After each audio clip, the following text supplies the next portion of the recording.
All right. As promised, we are starting at 3 p.m. on the dot.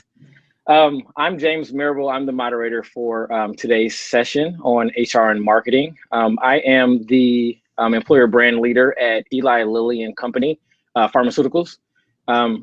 Previously, I was with Macy's, so I started their employer brand program. So I've been in the space for going on 7 years. Wow, in May it'll be 7 years. So time. Well, I sure hope this isn't just going to be the Sarah show, though it might be incredibly entertaining. So it looks like Kristin and James and Charlotte are coming along. Enrique, let me know if that's true. Otherwise, I'll start to sing. Can you hear us? I can hear you. Okay, perfect. All right, well, we have 3 amazing panelists for you guys today with a wealth of knowledge in employer brand as well as marketing space. So I would like to introduce Kristin Gallucci, Sarah Staley, and Charlotte Marshall. Could we get a quick intro from you all? Your company, your role, what pyramid you fall under, and how you found yourself in this space. Absolutely. I'll jump us off. Hi, everyone. My name is Charlotte Marshall, and I am a veteran employer brand leader. I've been in the space for about 15 years, and I just joined Danaher Corporation in April to lead our global employer brand efforts. This will be the 6th Fortune 500 company I've joined in this newly created role to help us stand up, build, develop, activate our brand. And every single time, with the exception of one, I have sat in the HR pyramid. My background before getting into EB was in the internal communications space. So really similar skill set, just applying the thinking a little bit earlier in the process.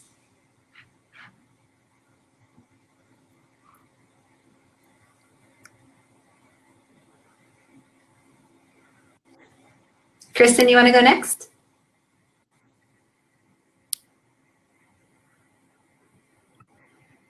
Oh, Kristin, can you hear us? Sarah, you want to jump in? Uh-oh. I can hear you. Yeah, I hear you just fine. Can anyone else hear us?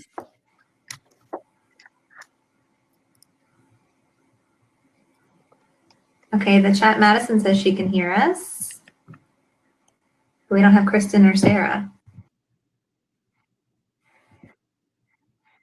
No, this is Sarah, and I can't see James and Charlotte. I can hear. Hello. Can anybody hear Sarah? Okay, maybe I need to. Yes. I don't know if that's a yes for Sarah. Oh, you can? Okay, because I can't see anybody else. So,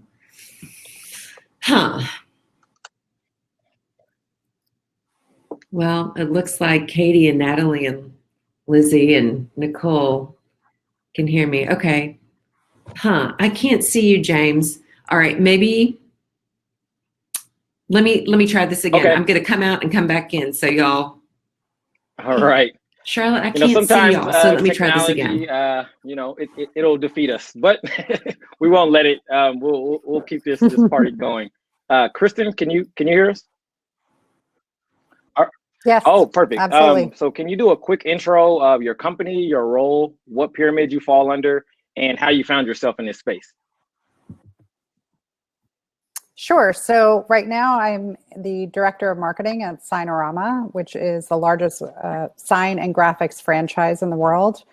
And I've been here about 8 months, so I'm new to this role. But prior to that, I was consulting, and prior to that, a CMO of a health company, and also worked in agency for 17 years. So I'm heavily on the marketing side of this. But as we, I think, have all kind of seen the transition over time of this kind of candidate-led market we're in, I've found that marketing very often touches culture. And so maybe more by accident, but I've found myself in helping employers and companies I've worked with brand themselves and attract candidates and retain. Yeah, I find that really cool. A lot of companies, the marketing half doesn't necessarily see the benefit for employer branding. So, I mean, just for it to even sit in your world or in the marketing space, it's pretty exceptional and a testament to your company. Yes, I think it's still fairly new for companies of our size. We're on the smaller size. I think obviously the larger companies have more experience in it in the last couple of years, but I still think generally it's a pretty new arena. I'd like to hear from some of the other panelists there if they agree. In their world, it might not be as new, but I think the department generally, I haven't heard a lot of companies that have it as a specific department yet. So it's growing. For me, it's so exciting because I've been working as an employer brand practitioner for the better part of the last 15 years. And 15 years ago, I felt like a best kept secret at really innovative companies that had at least 10,000 employees that were fighting for talent in a way that they needed to have a competitive advantage.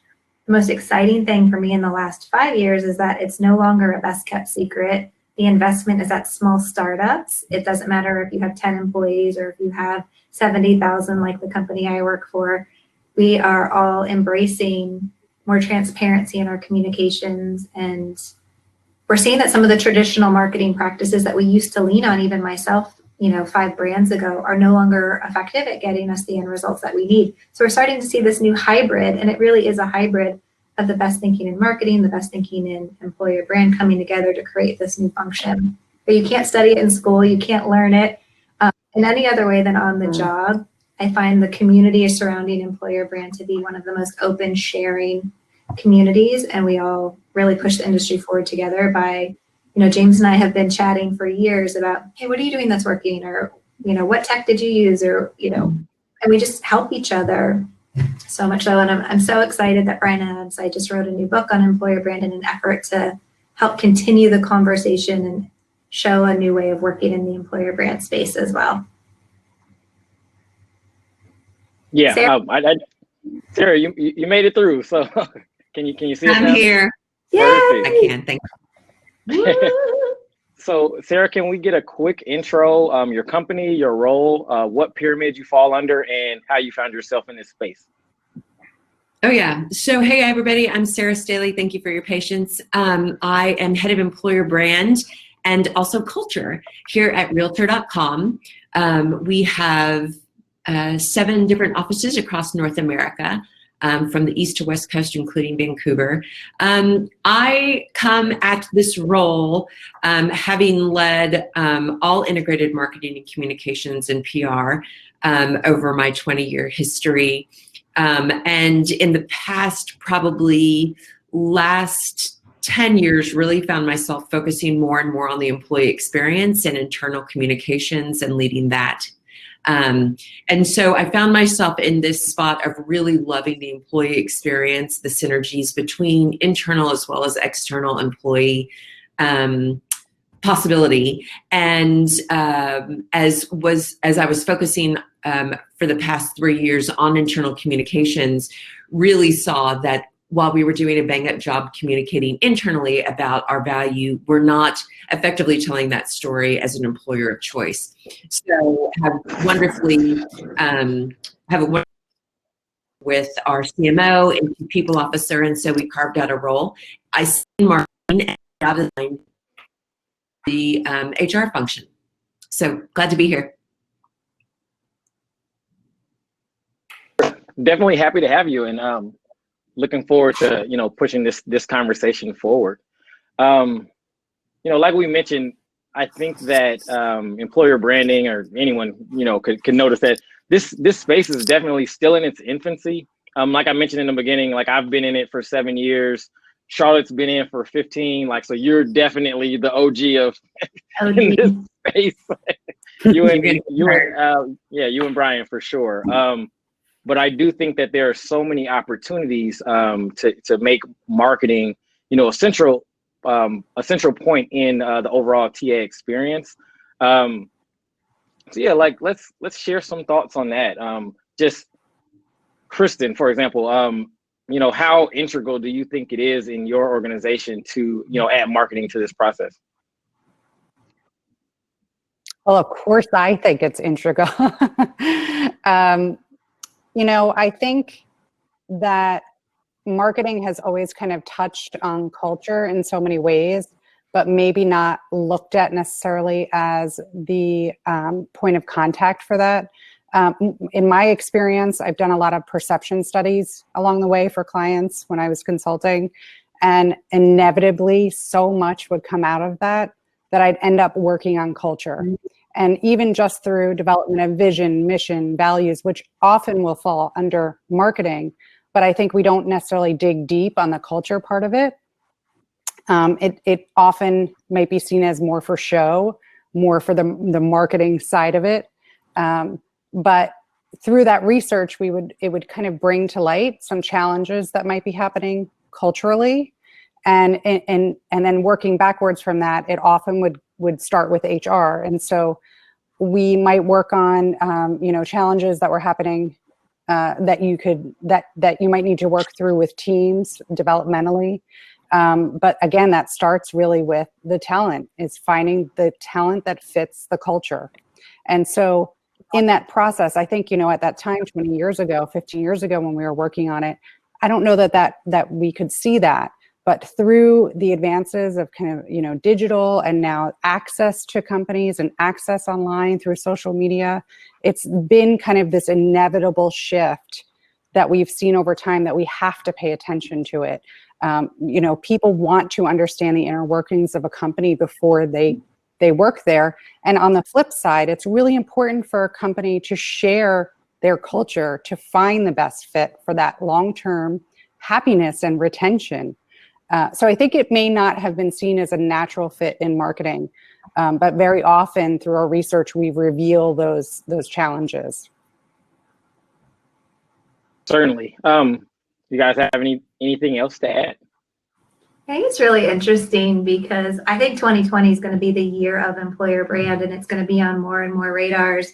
And employer brand and consumer brand are two sides of the same coin. But I think what we're seeing, which is really interesting, is for the first time, due to the labor economics and the market shifts, is that people are caring more about the people behind the brand than the brand itself.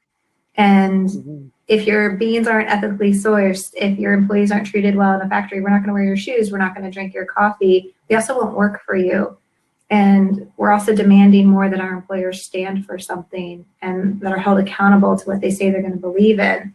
And we have more choice and more demands than we've ever had before based on all of these different shifts about who we invest our time with. And it's creating the need for people like us to come in there and help to tell that story, not just sell the sizzle about what you get for working for us, but what we expect from you in return and the different things that we require you to bring to the table to thrive within our environments, to be that really good cultural match. Mm-hmm. Yeah, definitely. From my point of view, employer branding or recruitment advertising, recruitment marketing, whatever you want to call it, it is marketing. We're selling jobs at the end of the day versus a phone or a computer or clothes or what have you.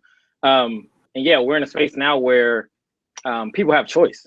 Whether it's in the hourly space, a person can, work at a retail outlet, or they can work fast food, or they can drive Uber, or what have you. So you have to come up with new ways to connect with those individuals wherever they are. And just tell that authentic and transparent story about what your company is about, so you can attract persons that aren't just necessarily looking for a check. Obviously, we want to get paid, but a place where they can be themselves, where they can grow, whether that's from a personal standpoint, from an intellectual standpoint, from a career set or a skill set building standpoint. Our marketing really needs to reflect that, so that we can have these types of individuals to bring, their perspectives to our companies. Yeah, James, can I add something there? I think it's what you talked about, selling jobs. I keep thinking about, we may, but you sure better be better investing in people. Mm-hmm. So I'm here in Silicon Valley. We have the FANGs, if you will, Facebook, Alphabet, Amazon, Netflix, Google's that you find in all of the large markets. And, the golden fleeced pockets and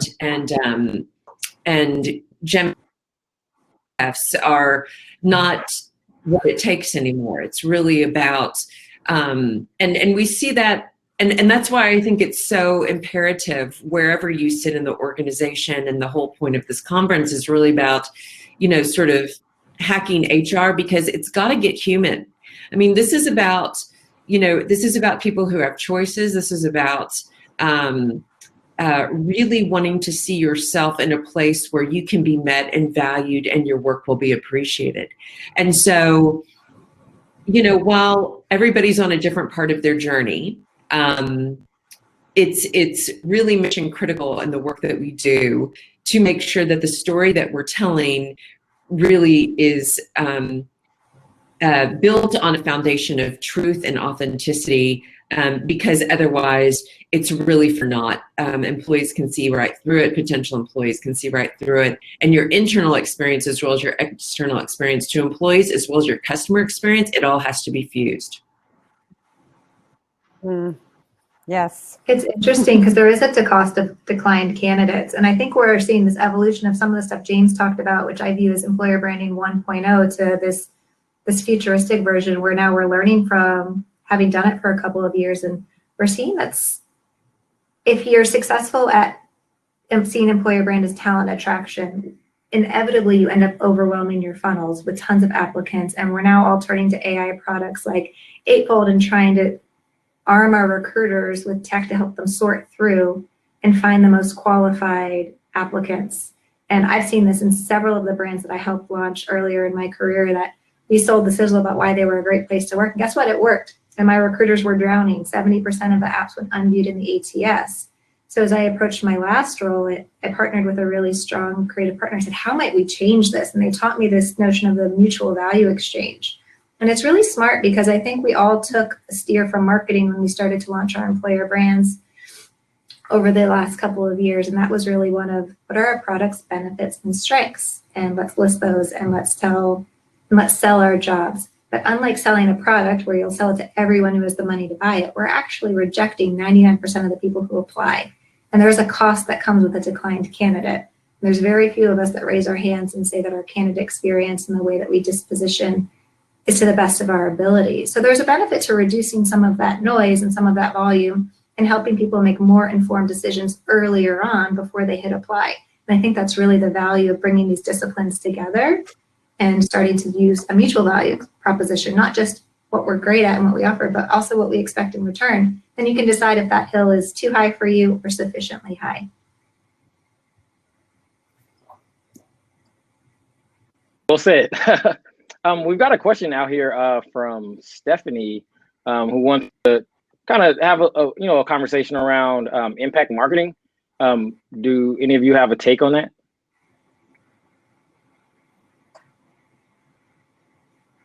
I don't know what impact marketing refers to.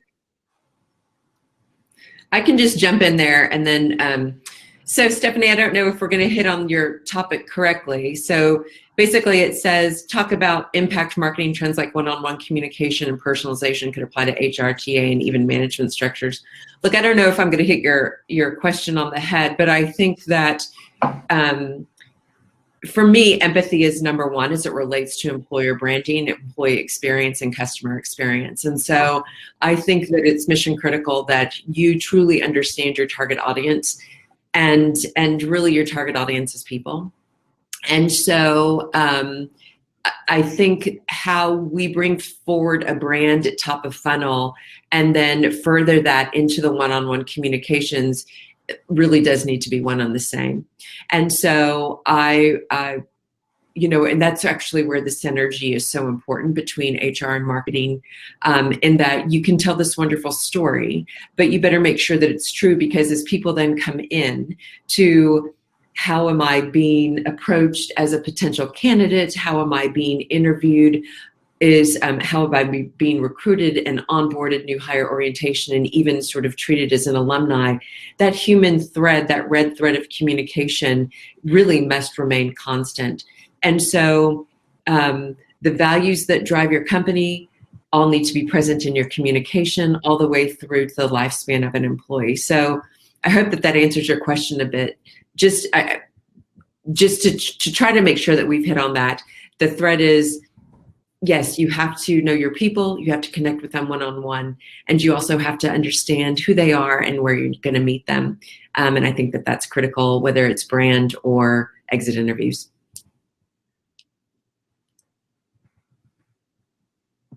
All right. So we've got a question from Suchi.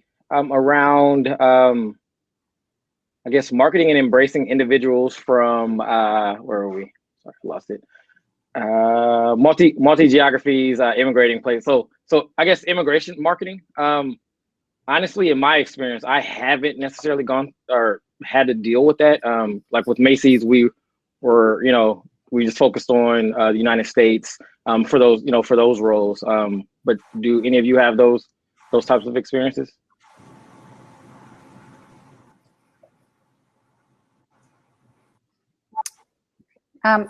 Before I joined Signarama, I was working consulting, and I was working with actually a recruiting firm in the medical device industry and helping them with employer branding, which is a whole nother level because they're looking for candidates for their clients, essentially, and helping them to build their personal brands as well and their employer brand, which was really interesting. But they were an international company.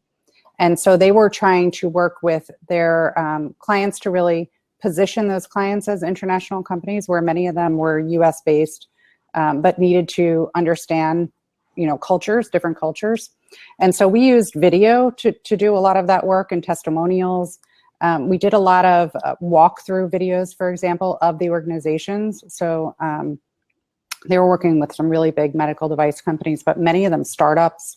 So smaller companies under Google, for example, that were still in the startup phase, that were going to be in product development and building medical device for 3 to 5 years before they'd even really go public or even start to show the work.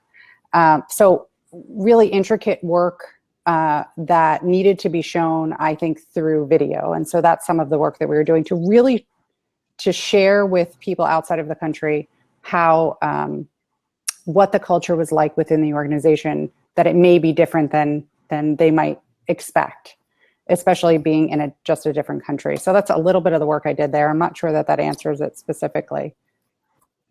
But I think through, video and social, we have so much access that, we're able to kind of attract all over the world. I don't treat it any differently. I think that you have to show what the culture is of the company that you're trying to attract to, and be authentic with that and transparent. The only thing that I would add is, I think a really easy step that a lot of people miss is actually grounding your work and your campaigns and some research and insights before jumping into tactics and strategies. So doing a quick persona focus group or doing a quick survey and really talking to the target audience that you're trying to attract more of will help give you a lot of information that you need to be more successful. I think a lot of times I've seen people that I work for assume that the most desirable aspect of a company or a job really not be that thing that matters most to people. And you can also really uncover some of the sacrifices that people have to be willing to put up with in order to receive those benefits on offer through the same conversations. So when you ask people what the toughest part about their job is, and then, why do you do it? You'll get this really nice give and get in that moment and in that conversation. And that helps you qualify people on the front end when you go out to market, but it also helps you really understand what you want to present in terms of the benefits of the job. And you want to ask for, if it's a hiring manager or an HR leader that's setting up a new office, if you could hire 10 more of a person, give me 10 of those people in that room. Give me 10 people that emulate the exact skill set, mindset, motivation, drive that we want to attract more of, and just spend 2 hours talking to them. That's such a great point, Charlotte. And I think it speaks to what you were asking about, James, and how marketing can help.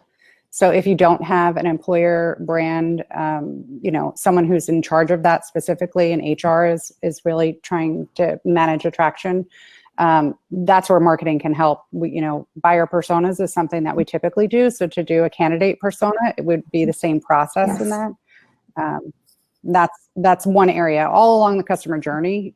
That's where marketing really can help. That's the experience that we have. And that's probably why so many folks in my seat skip that part, because they don't bring that discipline and that mindset to it. And I think it's really important. HR is really good at spending a lot of money on media campaigns to advertise our jobs. And sometimes we miss that critical step of doing the insights and getting the research right first. Marketing can be good at spending money too. Well, kind of to piggyback on that a little bit then, in thinking about going into personal work or just having ad campaigns in general, how do you build a case for that type of budget? Because with, in the HR space, there's not a one-to-one on ROI. So it's not like you're selling the product and we're making money. So in some cases, I remember when I started at Macy's, I literally had $0 for 2 years. And then on the back end, I built the case and built goodwill over those years in order to get funding. But I know tons of people that operate in this space and they don't have any money. Maybe they have a couple grand for the year, and you can't do persona work if you have a $5,000 budget for an annual. My advice is to start small. Most of the time, the roles that I've taken have been newly created and come without budget and headcount, and I've been successful at growing those things in most of my roles over time. And there's a couple of scrappy techniques that I use. The first is being new to an organization. You don't have currency in the bank with the people you need to influence. So align yourself with a person of persuasion and influence that can help lead some of those conversations and give you some insights to build the case. You want to stack your outcomes and your strategic objectives to be closely aligned with that of your function. So if HR has 3 priorities for the year, make sure that the work that you're leading supports those and can show how you're going to further those efforts. And then find an early adopter. There's always a department, a hiring manager, somebody that has a little bit more of an open mind and a little bit of a pocket that wants to experiment. You work with them on a small budget, but you measure it, and then you report back and you share that case study out with the rest of your teams. And sure enough, people tend to be competitive and they like what they see, but they want to see that it's proven first. Yeah, I can jump in there as well. This is a new vertical for Realtor. And to Charlotte's point, it was absolutely critical that the role found its footing in, 2 allies who really did understand the what it was going to take for this to be successful. So, if I fortunately was able to make that pitch to our CMO and chief people officer in a way that it came with that sort of the underpinnings of support. But I mean, with that said, that's where you just sort of really need to do your homework. You need to talk to people like us, pick up the phone, do LinkedIn. It's a small community of wonderful people who are really compassionate about people and building great communities of employment. So what I would say is, reach out and ask questions and really partner. This is one of the things that we were discussing yesterday on the prep call was how to truly get outside of the silo. And that's really critical for this work. You can't have on just a marketing or an HR hat, a culture hat of values, a TA hat. This has to be so multifaceted. So I would say to Charlotte's point, find the people who truly will support and understand the nature of your work, but also build those relationships and be loose on the definition of who you are and in what org you sit, because truly you're serving the business at large. So bring people along on the journey with you so that they understand what you're looking to do in order to make their jobs easier, their workplace better. And I think if we can continually bring people along in what you're solving for, the support structure will come. Though it can be frustrating when you take a look at, here's the B2B org chart, here's the B2C org chart, here's the employer brand org chart, and you've got multiple headcounts, and then you've got like 1 or 1.5. Yeah. So that's also really important where those partnerships come in, because you're only going to be as good as the relationships that you have, make, establish, and keep.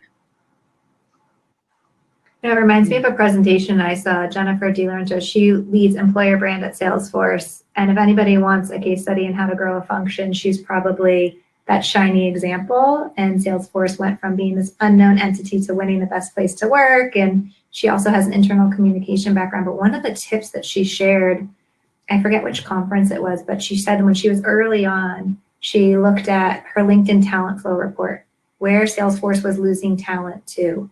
LinkedIn provides this on all of their accounts.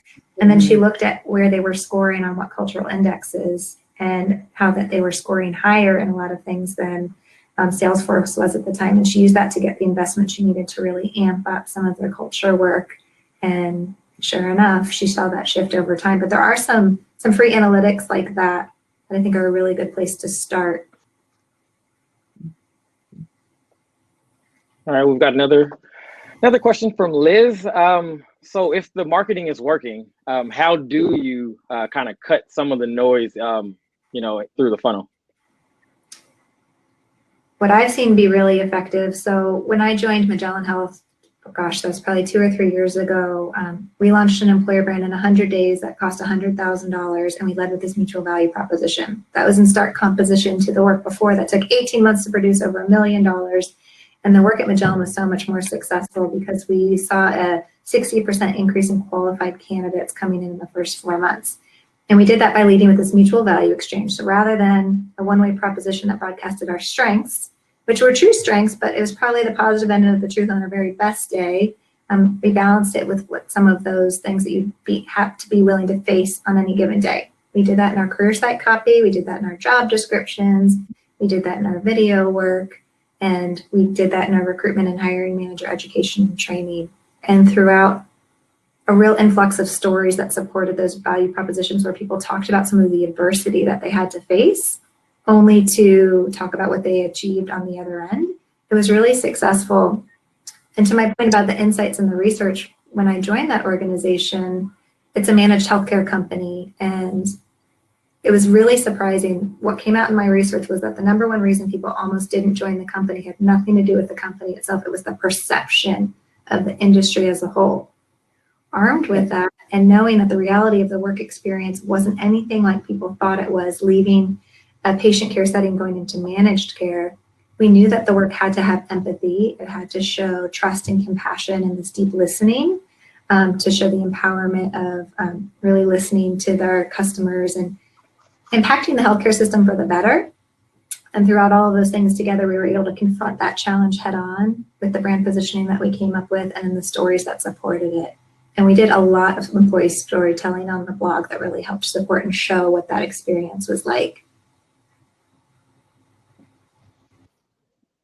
And I'll add, I think that when you are really transparent with your culture, so that recruiting firm we were working with, some of the medical device companies, what we did was we showed a day in the life of some of the product managers that were there. So we actually went to their home, filmed them, taking their bike to work, the full experience, that these are people that bike to work, that they bring their lunch in a brown paper bag, they sit down, they don't eat together. They're very focused on what they're, I showed exactly what that position would look like if you were to join that company.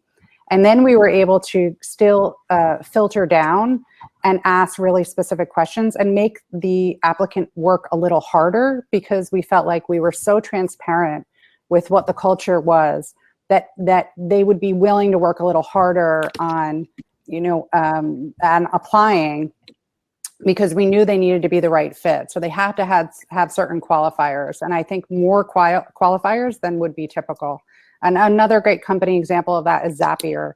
Zapier does a really good job. If anyone's in marketing, they know that company. They do a great job of informing candidates. So they'll tell them right on the website, you'll hear from us within 2 weeks. This is going to be the process. You'll hear 2 times over this amount of time. And then they ask really tough questions. They ask them for specific proposals on things and planning. And so you have to work really hard to apply there, but they're narrowing their pool well because they're very transparent and you know exactly what to expect in the process. So I think that's really important. All right, we've got another question around managing, I guess, she's referencing personal social media use by employees. Is that something that you guys have experienced, or is that something that your companies do? I know in mine, coming into my role at Lilly, it was kind of taboo to use social media.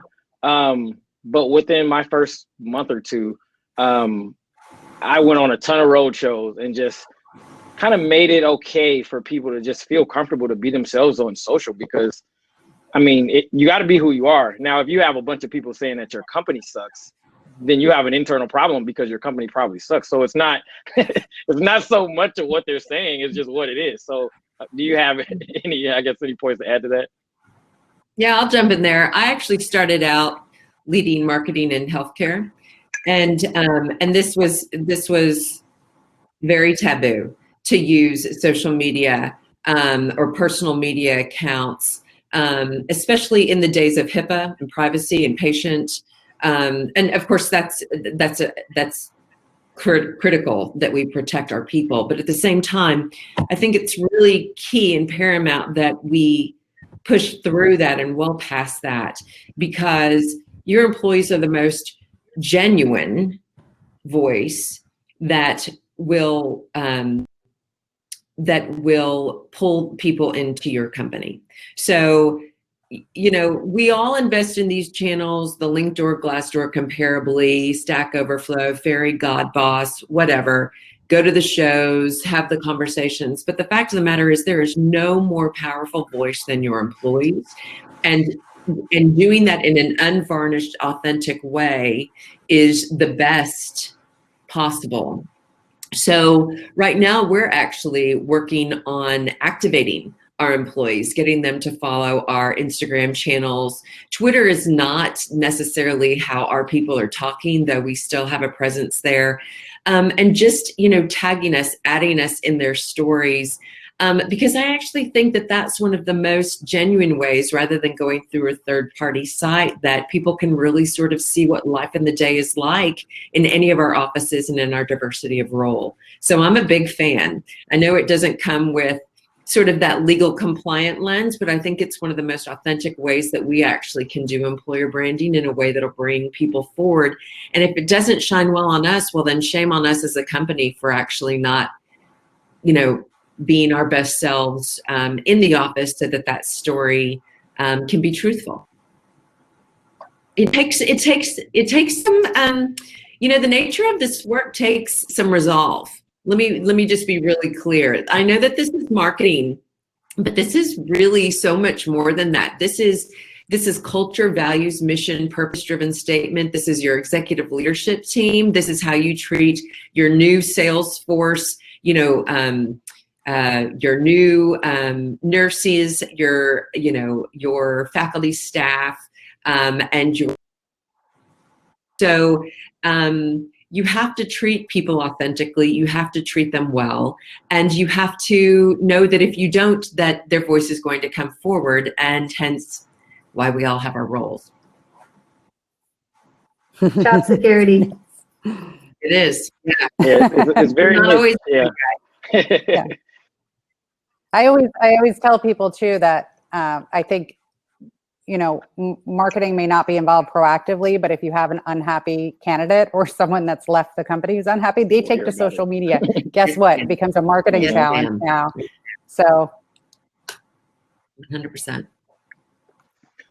So do you all have any go-to tools that you use for your marketing? It could be whether it's for video creation, graphic editing, you know, social media platforms that seem to be working well for you. What are some of the platforms and tools that you guys are using? I love this question. So I'm relatively new in role at Danaher, and my budget is not where I hope it will be at the end of this year. So I had to strategically pick my investments. And given where we are in the evolution, employee-generated content at scale and inexpensively is my #1 priority. So we invested in AllTrue, and I think, James, you've worked with AllTrue as well. And it is such an amazing tool. You basically get to segment your employee base, you text message them questions, and then with one click, you can socially share that. It goes onto a branded page on your career site, and candidates can search for questions. So if they want to know what L&D is like at your company, they type in that question. Anyone who's answered that, those videos get served up. And it's also got really strong uses for internal communications and for a lot of other channels. For scrappy media, I love Canva. If you're putting your own graphics together, that's a really inexpensive, easy tool, kind of dummy proof for those of us that didn't go to design school to make our brand look good. Yeah, I know Yes, I Adobe. I love still it. use Canva. Canva's it. It's so good. And they're supposed to be Yeah, adding video soon Adobe too, Spark I is like heard. Canva, but they have video, and yeah, so I like that as well. Yeah. Yep. Agree. We're, in my company currently, we're a franchise business, so we also have to look at local. We have a different kind of dynamic because, for example, my company has 800 locations globally, and we have 800 franchisees. So while I think in a traditional sense, we would look at it as our internal communications, but they're essentially external. And then we have the end user. So we have layers of communication. So we have different tools for franchise that we use. One example, though, I think that it goes outside of franchise is Listen 360 for online reviews. So that's an online review platform that we've initiated for our franchisees, and it pushes reviews to Google. But it's been a great tool for us for research. So, for example, there's some great listening tools, just social listening tools generally too that help. But through Listen 360, we can pull out sentiment. So, for example, one of the things we've learned with our franchisees is what kind of rose to the top for us this year is communication as being one of the challenges that our end user sees with working with our stores. So that's such a simple fix for us. It's how to equip our franchisees to better communicate to our audience. But anyway, that's just one tool that I find to be useful. And I think online reviews, we would agree across all, for all brands, it's really important that they're monitored and using that data to drive change. What about your website? Have you guys had to like redesign a website, or try to figure out the tracking? Because I know like with ATSs sometimes your website sits on top of it and you can't track a person all the way through to application. Like, have you gone through that or anything like that? Yes, that's my constant pain. So every brand has gone with a website build. Danaher is the most complicated we just launched our site in December. Danaher owns 30 different operating companies, 70,000 people are all over the world, and they all have their own brands and their own brand identities. It's more like a global conglomerate. So we launched 30 different sites and we built them within 2 months. Wow. Yeah. It was the most aggressive How's that project I've possible? ever been part of. It was one of those things where you join a company and the train had left the station and they were like, wait, we didn't think about this. Can you help? So that work is still continuing and it's an evolution. My brand will launch later this quarter. I'm speaking on a We'll laptop update right now, sorry. pages for sure. Yeah, quietly, go ahead. Yeah, And I've used probably every tech out there, and I'll say they all have their own challenges, and it really depends on your unique organizational needs, what your ATS is, you can put the lights on too. They flipped where off your on me. candidates are. So I'm hoping to not have. I was just going to add in there, Charlotte and Kristin. You tell those people to keep those lights on. We're a green company, so they automatically go off. I struggle with this. Charlotte, and to your question, James, we actually found that there was more. I was getting more juice out of the squeeze to focus our employer brand efforts initially on the external recruitment marketing pages than our own careers page, just because it was so much more easier for me to get in there and to manipulate and update versus having to put in the ticket, get into the system, get into the queue, work with the design team, creative services, all fabulous people. But that just was like, that's a heavy lift. And so kudos to you, Charlotte, for doing for all of those different pages. I would have just, anyway. It was fun. I think, to that point, I was just going to say, I think you have to figure out sort of where you're going to start. And for every company, it's different.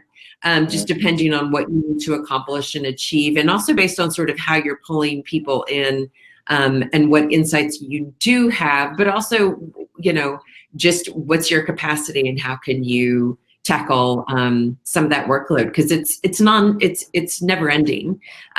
You'll always have a website or a page to update. So I think it's just a matter of figuring out what works best for you and your company and where you're trying to attract. Depending where you are in your journey in terms of getting budget, one of the things I did find successful was looking at the conversion rate on our website. And I found we were sufficiently driving traffic. And rather than investing in more media spend to drive more traffic, looking at enhancing our UI, UX, and our SEO strategy to actually better convert. And a lot of that came down to content. To better convert the traffic we had would show a much greater ROI for the organization.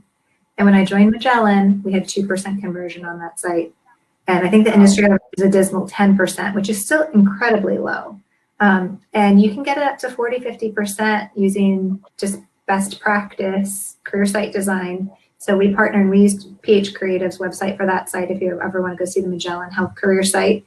And it was probably one of the most inexpensive and quick to design sites that showed really strong results.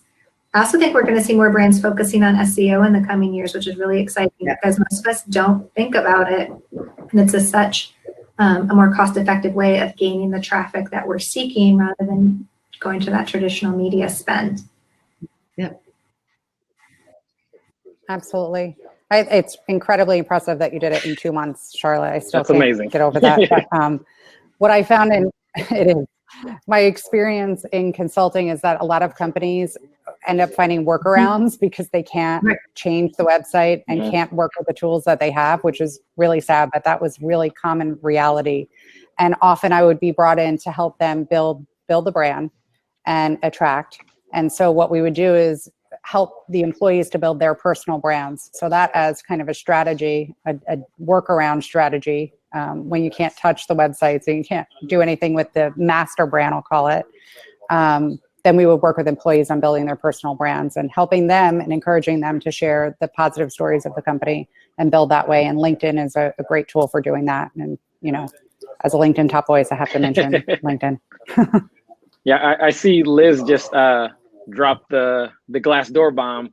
This comes up a lot. So do you guys have any thoughts on Glassdoor as a whole, responding to questions? Do you guys feel that this is, something that, is a big part of your marketing process? I do. Go ahead. Yes. I'll go after you.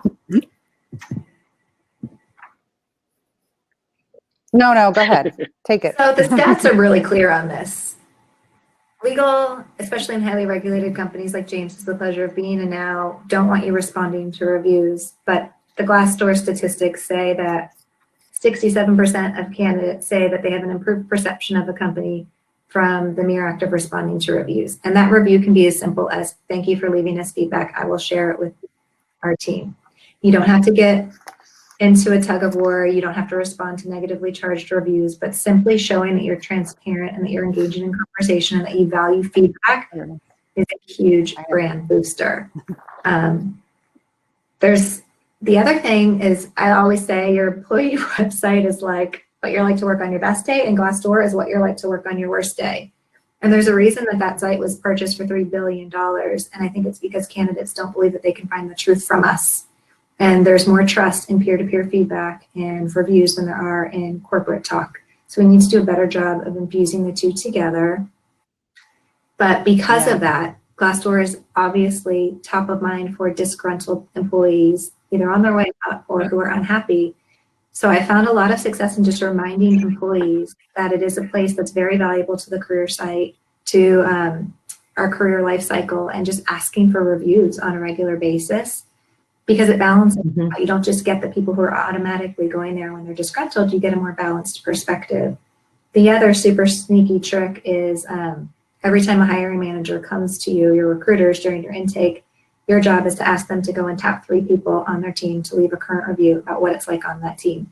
They're going to pick engaged people. They are going to pick people that are going to leave the review and are highly motivated to fill the role on their team. We know candidates are going here as part of their life cycle. So simply, even if there are negative reviews there in the past, they'll filter further down on the page and you're going to perceive a more balanced perception. I think also connecting with new hires 30, 60, and 90 days out. That's a great way to kind of get their, their rose-colored glasses type of review based on, their experience with the company. Yep. Absolutely. And Glassdoor has all of this information online. I don't know if you're aware of this, but they have templates to ask for reviews, who to send them to, how often, a calendar, cadence that you can set it up with, and they make it really easy to customize the materials, and it's a very light lift. And this goes for all of these sites. I think we think of Glassdoor, but Comparably and Very Godboss, and there's a ton of sites that we need to be paying attention to and managing and pushing out content as well as responding to reviews.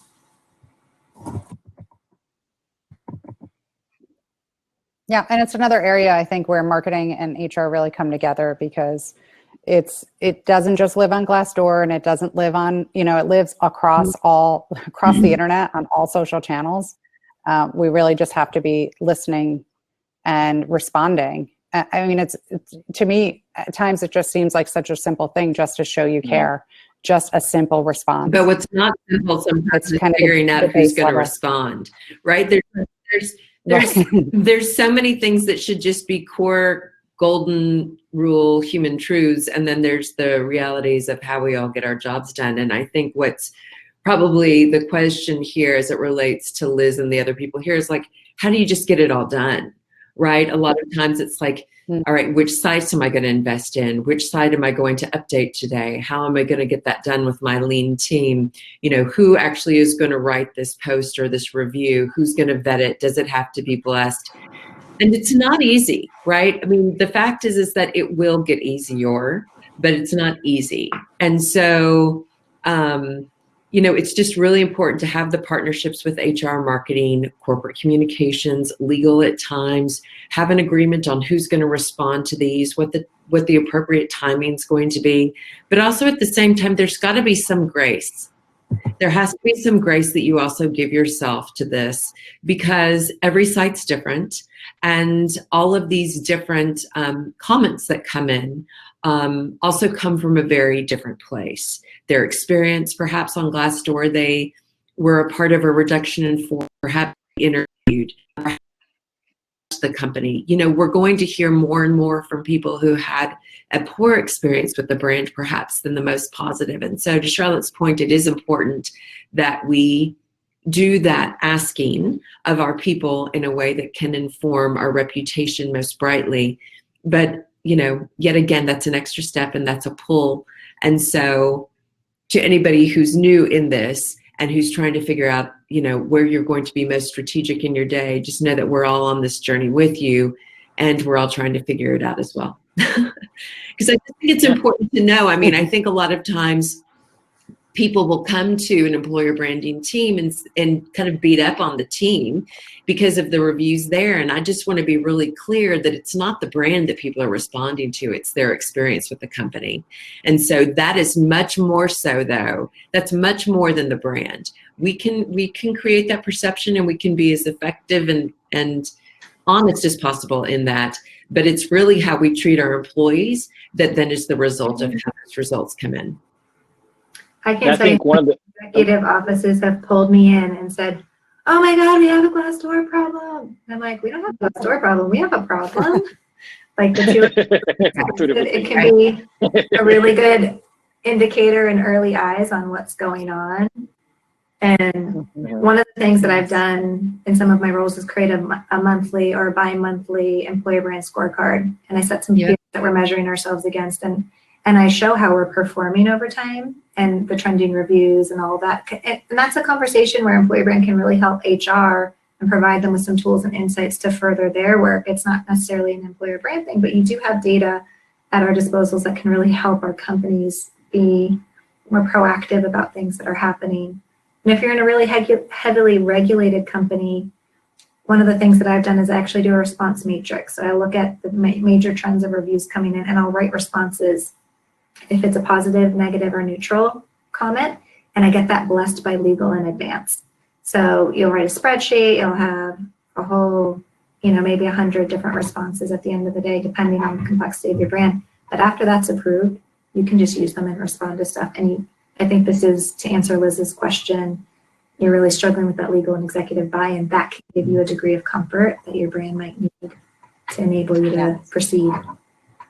Yeah, And that just goes hand in hand with that transparency. It's it's that whole setup in the beginning of the candidate knowing exactly what the process will be like, the company doing a better job. We need to do better, frankly. 6 weeks, 8 weeks, or never hearing from someone or ghosting. I mean, generally there's improvements that need to be made, but transparency, so that way we're held accountable to that, and then having those responses ready, that you don't have to go through that process later.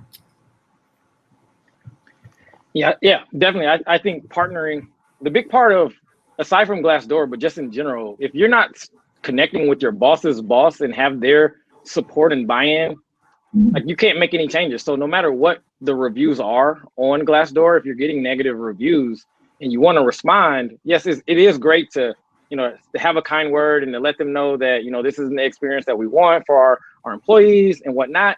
But at the end of the day, you still have to circle back and figure out how you can fix that problem.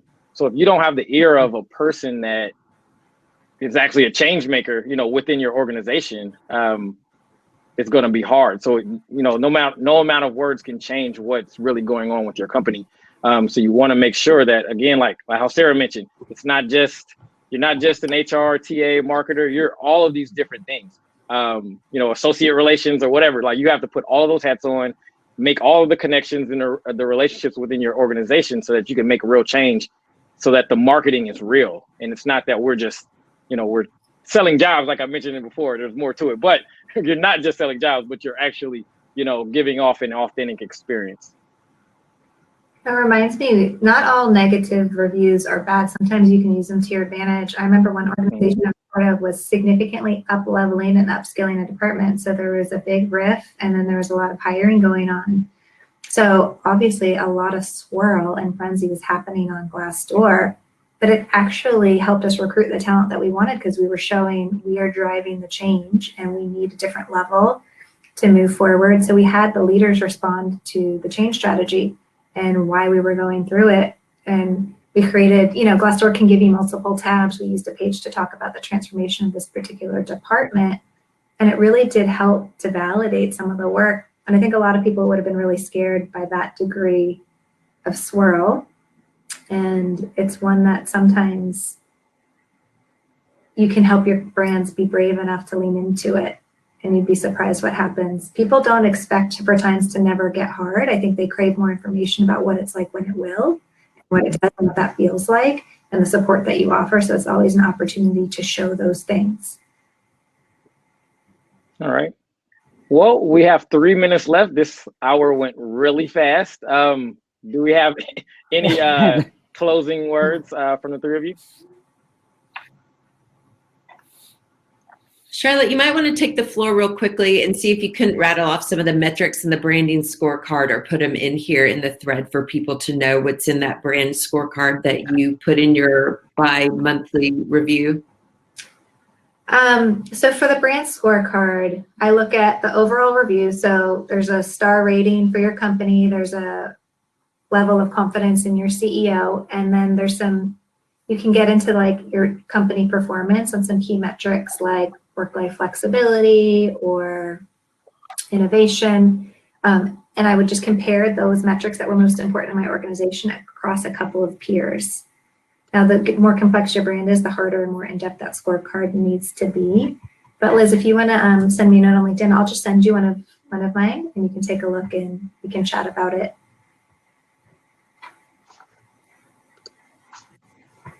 All right. Well, thank you all for your time. This has been a great session. I hope we were able to impart a little bit of knowledge. This whole thing is definitely like drinking from a water hose, or a fire hose, let me say. You're gonna bump your head a lot. Just stay as positive as you can. Reach out. The employer brand community is very tight knit. Everyone's willing to help. I've gotten so much assistance like over the years. I'm kind of coming into it. I literally didn't even know what recruiting was when I started out. I have a marketing background, so I had to learn recruiting. So in a lot of cases, it's vice versa. But still, there are tons of people here to help. Feel free to reach out, connect with us on LinkedIn.